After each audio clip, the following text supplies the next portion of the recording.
धर्मशास्त्र के अध्ययन में सभी दर्शकों का स्वागत है। सभी को नमस्कार। प्रिय दर्शकों, आज हम उत्पत्ति की किताब अध्याय 2 वचन 4 से लेकर 7 तक पढ़ने जा रहे हैं। मेरे पास धर्मशास्त्र बाइबल है। अगर आपके पास धर्मशास्त्र बाइबल है तो आप भी खोल लीजिए, मैं आपके लिए पढ़ देता हूँ। यहाँ पर ऐसा लिखा है, आकाश और पृथ्वी की उत्पत्ति का वृतांत ये है कि जब वे उत्पन्न हुए, अर्थात जिस दिन यहोवा परमेश्वर ने पृथ्वी और आकाश को बनाया, तब मैदान का कोई पौधा भूमि पर न था और न मैदान का कोई छोटा पेड़ उगा था, क्योंकि यहोवा परमेश्वर ने पृथ्वी पर जल नहीं बरसाया था और भूमि पर खेती करने के लिए मनुष्य भी नहीं था। तो भी कोहरा उठता था पृथ्वी से, और जिससे सारी भूमि सिंच जाती थी। तब यहोवा परमेश्वर ने आदम को भूमि की मिट्टी से रचा और उसके नथनों में जीवन का श्वास फूंक दिया और आदम जीवित प्राणी बन गया। प्रिय दर्शकों, इससे पहले कि हम भेद भरी बातों की तरफ चलें, आइए परमेश्वर से दुआ मांगें। हमारे पवित्र परमेश्वर, जमीन और आसमान के मालिक, सारे कायनात के स्वामी, आज हम धन्यवाद के साथ आपके चरणों में आते हैं। आपके धर्मशास्त्र की व्याख्या प्रभु जी हम करने जा रहे हैं। हमें बुद्धि दीजिए, पवित्र आत्मा से परिपूर्ण कीजिए, हृदय दीजिए ताकि हम अच्छे से समझा सकें। हमारे प्रिय दर्शक जो हमें देख रहे हैं और सुन रहे हैं, प्रभु जी उन पर भी अपना अनुग्रह कीजिए, पवित्र आत्मा ढेलिए ताकि वो भी अच्छे से आपके प्रोग्राम को सुनकर और देखकर अपने जीवन से प्रभु सच्चाइयों को जान सकें। परमेश्वर, हम और हमारे दर्शक सदा आपकी सेवा में लगे रहें। ऐसी प्रार्थना विनती अपने उद्धारकर्ता मसीह यीशु के नाम से मांगते हैं, आमीन। प्रिय दर्शकों, यहाँ पर हम आकाश और पृथ्वी की सृष्टि का वर्णन देखते हैं। सच तो यह है कि परमेश्वर ने सब कुछ शून्य में से बनाया है। ये शून्य की थ्योरी परमेश्वर के ही पास है, ना कि किसी इंसान के पास। कोई भी इंसान अगर कुछ बनाना चाहता है या फिर बनाता है तो मेरे प्यारे दर्शकों, उसके लिए कुछ ना कुछ सामान चाहिए। टेलर से कहीं कपड़े बना दे तो उसके लिए कपड़े, मशीन, टूल्स चाहिए। अगर हम किसी से कहें मेज कुर्सी बना दे तो उसके लिए लकड़ी, लोहा, सामान चाहिए। लेकिन परमेश्वर के ऊपर यह थ्योरी लागू नहीं होती है। क्यों? क्योंकि परमेश्वर स्वतः प्रकट परमेश्वर हैं। परमेश्वर अजर अमर अविनाशी परमेश्वर हैं। परमेश्वर की वाणी में सिद्धता है।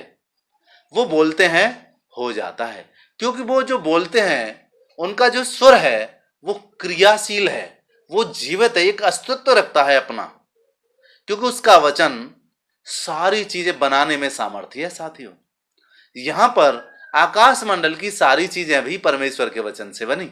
और पृथ्वी के बारे में विशेष बताया उसने कि जब पृथ्वी की सुधि ली गई थी तो कोई भी पौधा, कोई कुछ भी जमीन पर नहीं था, तो भी इस जमीन पर कोहरा उठता था और इसको सींचता था।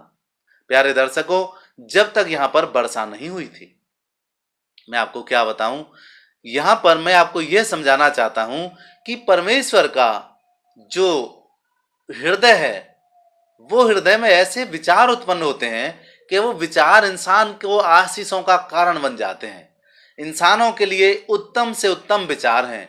कायनात के लिए परमेश्वर के हृदय के विचार उत्तम से उत्तम हैं, और उसके विचार ही हैं साथियों जिससे सृष्टि हमें देखने को मिली है।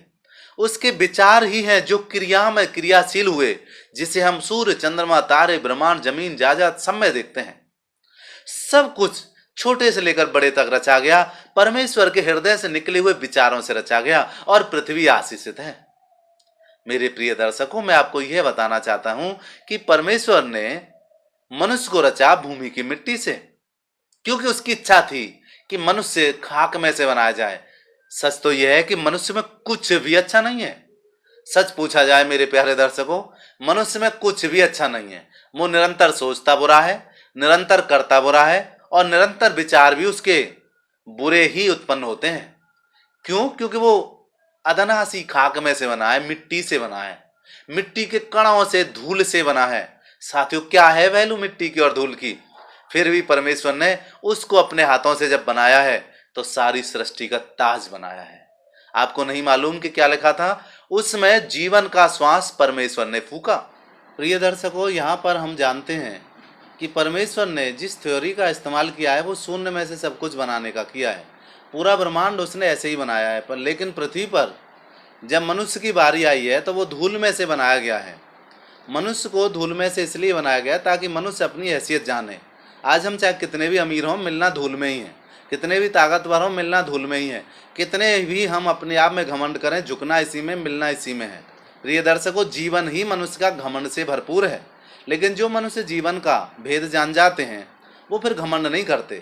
क्या आप जानते हैं हमें जीवन मिला किस लिए है? करें, हमें इसलिए मिला है कि हम उसकी आराधना करें, उसकी महिमा करें, उसकी प्रशंसा करें। अति प्रिय दर्शकों, हम अपने इस कार्यक्रम में देख रहे हैं कि यहाँ पर जिस परमेश्वर को इस्तेमाल किया गया है उसका नाम पहली बार धर्मशास्त्र बाइबल में यहोवा आया है। अब हम इस परमेश्वर को आगे आने वाले सारे अध्ययनों में इसी नाम से जानेंगे। यह बाइबल का परमेश्वर और पूरी कायनात का प्रभु है। यहोवा जो शब्द है साथियों, जिसका जो मायना है वो ये है कि परमेश्वर की एक संज्ञा है ये यहोवा, और इस नाम से ये प्रकट होता है कि परमेश्वर पवित्र है। कुछ ऐसी रहस्यमयी बातें हैं साथियों जिनको हम ना तो अपनी आंखों से देख सकते थे और ना समझ सकते थे, इसीलिए परमेश्वर ने बातों को धर्मशास्त्र में लिखवाया ताकि हम इन बातों से कालांतर में जो हुआ उसका अंदाजा लगा सकें और सटीक प्रमाण पाकर अपने हृदयों को संतुष्ट कर सकें।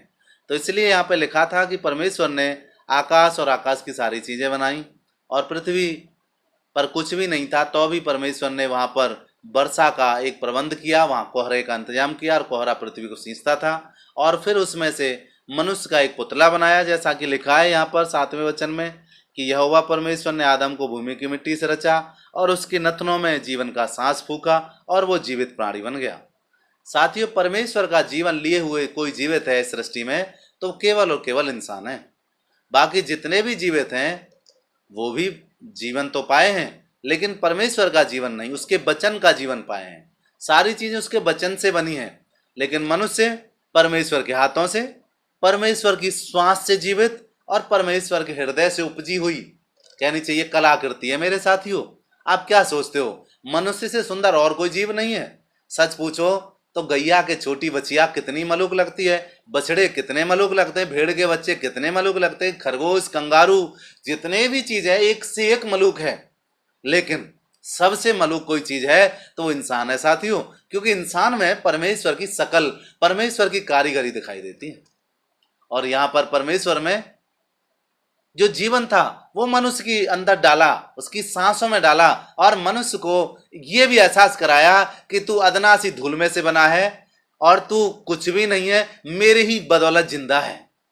मेरे प्रिय दर्शकों, आज मनुष्य घमंड करते हैं कि हम जिंदे अपनी ताकत पर, जिंदे अपने पैसे पर, जिंदे अपनी दवाइयों पर, अच्छे स्वास्थ्य पर, लेकिन नहीं, हम जिंदे हैं परमेश्वर की दी हुई सांसों से, अच्छे लगते हैं परमेश्वर के द्वारा दिया गया स्वरूप से।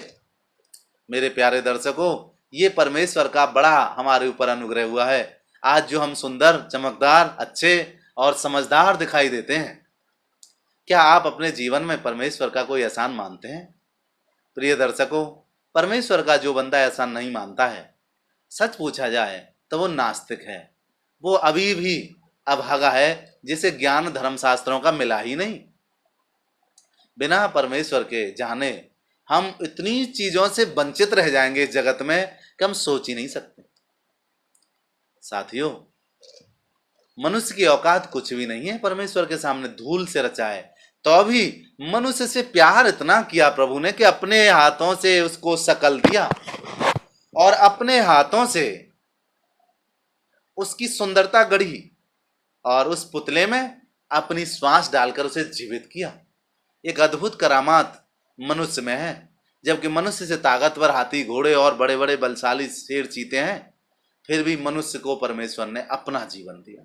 परमेश्वर ने जो कुछ उत्पन्न किया है उसमें मनुष्य को खास उत्पन्न किया और मनुष्य खास है। वैसे तो हम अपना वक्तव्य पहले भी दे चुके थे धर्मशास्त्र से, जब पहला मनुष्य के बारे में हमने प्रोग्राम दिया था, लेकिन इस प्रोग्राम में हम आपको ये बताना चाहते हैं कि इस प्रोग्राम में जो हमने वचन पढ़े उसके अनुसार मनुष्य को रचा और मनुष्य को इसलिए रचा कि मनुष्य जीवित हो जाए, मनुष्य घमंड ना करे, मनुष्य अपनी हैसियत जान जाए।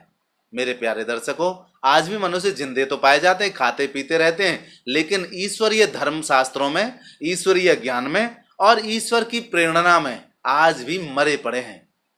ईश्वर को जानते तक नहीं, पहचानते तक नहीं, और क्या कहूं आपसे, उस पर विश्वास तक नहीं लाते। कहते हैं ईश्वर नाम की कोई हस्ती है ही नहीं। ये है हालत आज के मनुष्यों की। जबकि अदनासी खाक से बने, ईश्वर की सांस से चले और उसकी मेहरबानी से आज भी जिंदे उसी से पल रहे हैं, तो अभी ये हालत है कि इंसान परमेश्वर का थोड़ा सा तनक भी एहसान नहीं मानना चाहता। ये सच है कि इंसान परमेश्वर का एहसान नहीं मानना चाहता, क्योंकि इंसान एक स्वतंत्र प्राणी है। पर मैं आपसे कहूं, क्या जिस माँ ने हमें जन्म दिया और पाला और आज हम पढ़ लिख कर बड़े हो गए, क्या उस माँ का कोई भी एहसान हमारी जिंदगी में नहीं है? क्या जिस बाप ने हमें खिलाया पिलाया, पढ़ाया लिखाया और आज हम कमा खाकर और अपनी जिंदगी जी रहे हैं बाप से अलग, क्या उस बाप का कुछ भी हमारी जिंदगी में एहसान नहीं है? प्यारे दर्शकों, उनका हमारी जिंदगी पर कुछ उपकार हैं और वो गहरे हृदय के, कहना चाहिए भीतरी हिस्से में दफन है, और जब वो उगते हैं, बाहर आते हैं, आनंद उनके प्रति उमड़ने लगता है। ऐसे प्यारे दर्शकों, जब परमेश्वर की सुधि आती है आत्मा को, तो ये जीव उसकी प्रशंसा करने से रुकती नहीं है। ये आत्मिक जीव उसकी प्रशंसा में आनंदित होती है, क्योंकि जान जाते हैं कि हम खाक से पैदा हुए और हमारे अंदर भी उधारी की सांस, हमारे शरीर में क्या हाड़ मांस, क्या है हम में ऐसा जिससे कि हम अपने जीवन से कुछ बेहतर कर सकें? नहीं साथियों, बिना परमेश्वर के जाने कोई भी तरक्की का उसूल प्रकट नहीं होता है। मैं सच कहूं तो बिना ईश्वर के जाने इंसान तो क्या, कोई जीव तरक्की नहीं कर सकता।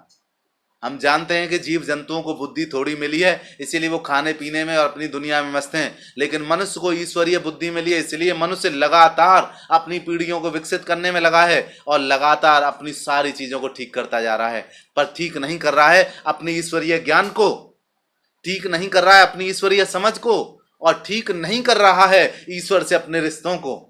क्योंकि आज उसकी ये, कहना चाहिए मनुष्य की ऐसी स्थिति हो गई है कि मनुष्य कहता है प्रभु जो चाहिए मैं तेरे दर पे चढ़ाया आऊंगा, लेकिन मुझे मनमानी करने दे। लेकिन हाय रे मनुष्य, ऐसा प्रभु छूट नहीं देते। तेरी सांस बंद करने के लिए उसके पास सामर्थ्य है। प्रिय दर्शकों, मैं आपको डराना नहीं चाहता। परमेश्वर ने प्यार से हमें यह सौंपा है, जो हमारे अंदर अपनी सांस फूकी है, प्यार से हमें दी है ताकि हम जिंदे होएं। जो हमें रूप दिया है वो प्यार से दिया है ताकि हम सृष्टि में सुंदर दिखें और सृष्टि की सारी चीज़ों पर अधिकार रखें। आगे चलकर हम बहुत कुछ देखेंगे कि इस यहोवा परमेश्वर ने इस मनुष्य को जो भूमि से रचा, किस तरह अपना प्यार परोसा, किस तरह अपने प्यार में इसको रखा और कैसे सृष्टि को बढ़ाया और कैसे संसार को चलाने में पहले पुरुष की भूमिका निभाई। प्यारे दर्शकों, अभी तो हम स्त्री की रचना भी देखने वाले हैं। आने वाले समय में कैसे हुई स्त्री की रचना, बड़ा ही रोचक प्रोग्राम होगा। आप हमारे प्रोग्राम के साथ जुड़े रहें। अब तो हमारे प्रोग्राम का समय समाप्त हो रहा है। प्यारे दर्शकों, अगले कार्यक्रम में फिर मुलाकात होगी। तब तक के लिए प्रभु आप सबको आशीष दे। नमस्कार।